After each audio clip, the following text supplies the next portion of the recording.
En las últimas décadas hemos sido testigos de un incremento brutal de la violencia en todo el territorio nacional.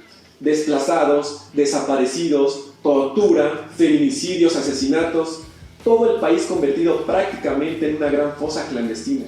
Extorsión, robo de mercancías, desfalcos millonarios, lavado de dinero, evasión de impuestos y otras tantas formas que adquiere la violencia, en donde, por supuesto, la cara más terrible es la que genera el crimen organizado y el narcotráfico.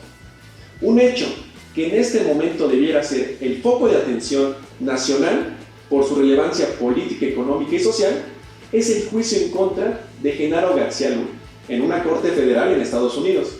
Sin embargo, lejos de la figura mediática, lejos del personaje, lo importante es toda la estructura política y económica que posibilitó, que engendró a personajes de la calaña de García Luna. Pues no es el único, aunque ahora sea el más visible. Pero, ¿cómo llegamos a esto? ¿En qué momento se salió de control? Si es que en algún momento se tuvo control. ¿Por qué se fortaleció el narcotráfico? ¿A qué intereses responde? ¿Cuáles son los vínculos de esta actividad con los gobiernos y con el Estado? ¿Cuál es el origen de esta violencia? Bienvenidos a esta cápsula desde el podcast Iskra.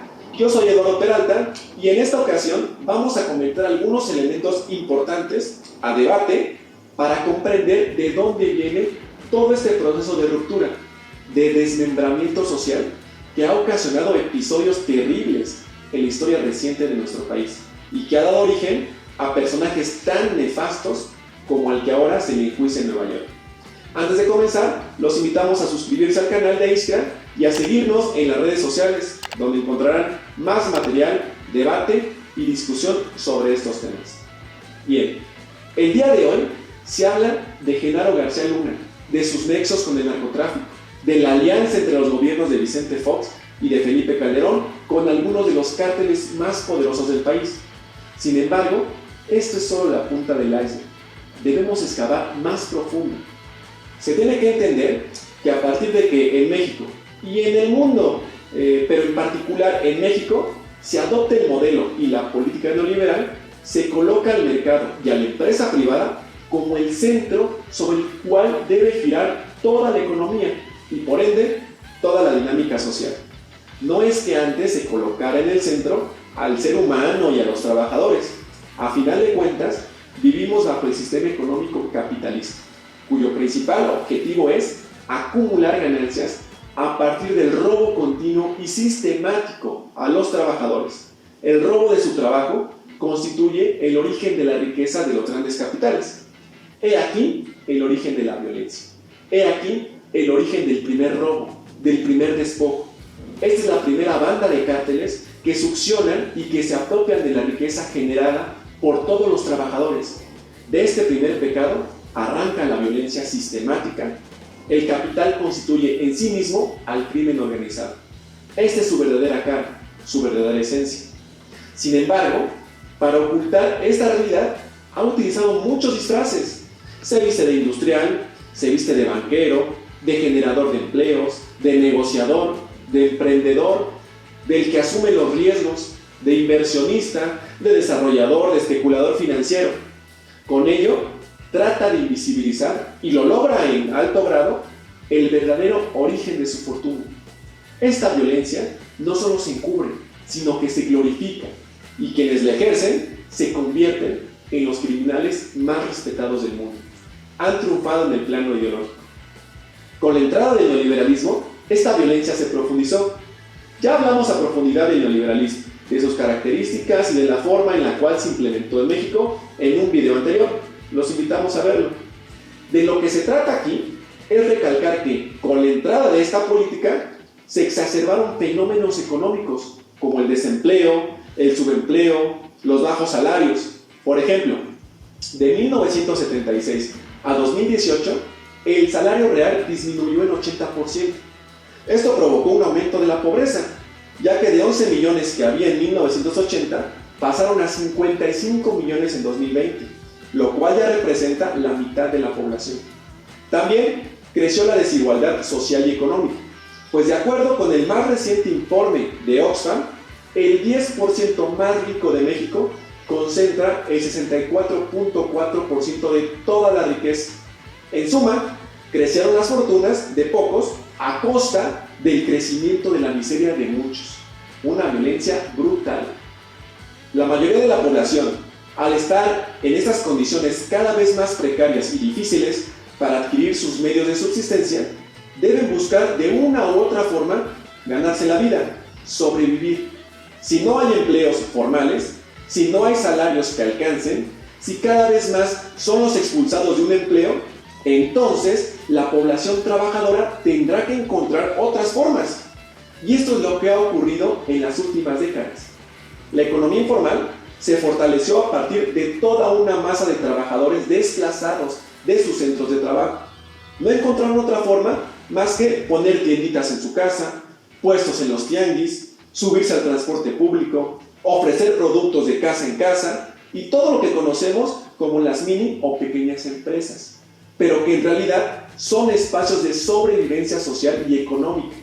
Los que no tuvieron tanta fortuna no vieron otro camino más que buscar suerte al otro lado del muro. La migración se fortaleció a partir de las políticas de libre mercado, pues desplazó a miles de trabajadores, principalmente del campo, que buscaron suerte en la vía migratoria, incluso con todos los peligros que implica. La última válvula de escape, la más terrible de todas, la economía criminal, el narcotráfico, el secuestro, la venta de órganos, la trata de personas y demás actividades se fortalecieron en todo el país porque representó una vía, a veces la única, de miles de trabajadores expulsados y violentados. De estos sectores de trabajadores se alimenta el narco. Ni la economía informal, ni la migración, ni el narcotráfico surgen a partir de las políticas neoliberales, pero sí se profundizan a partir de ellas.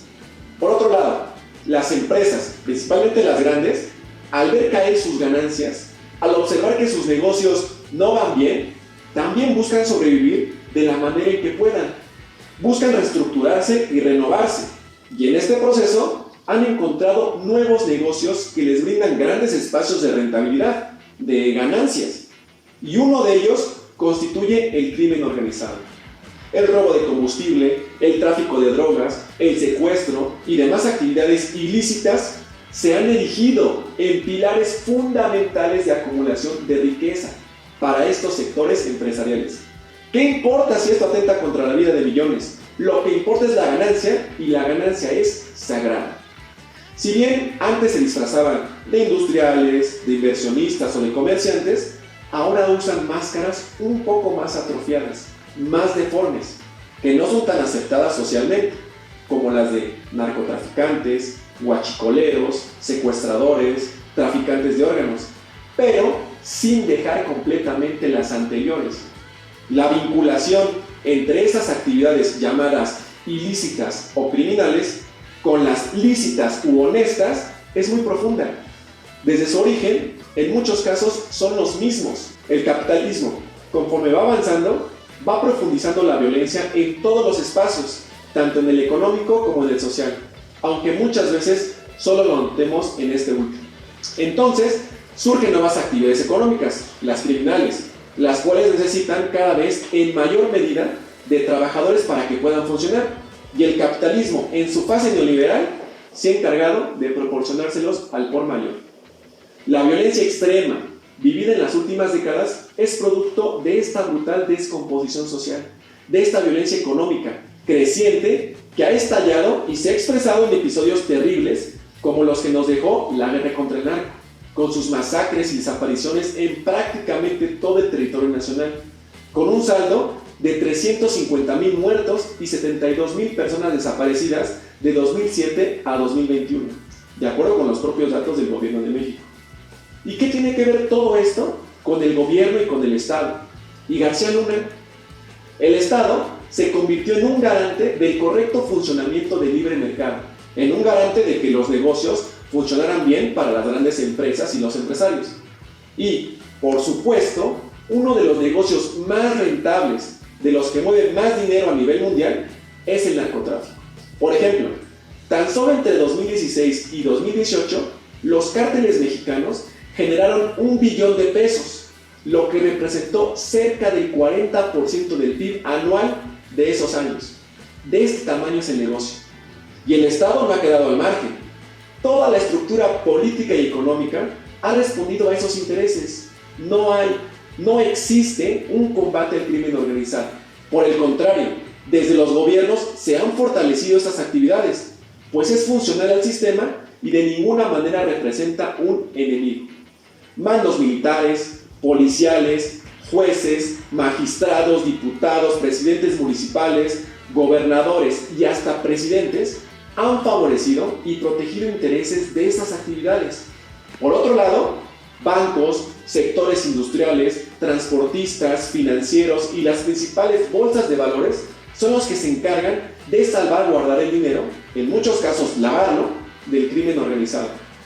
HSBC, en México, era entre 2006 y 2010 uno de los bancos, fíjense nada más, recomendados por los propios traficantes y lavadores de dinero, por sus laxos controles y su proclividad de hacerse de la vista gorda con tal de mantener un flujo constante y elevado de negocios. Fue multado con $27.5 millones, aunque no abandonó esas operaciones. Pero no ha sido el único. Bancos como Standard Chartered, Wells Fargo, Bank of America, Citibank, American Express Bank, Western Union han sido multados. Y la lista no acaba ahí.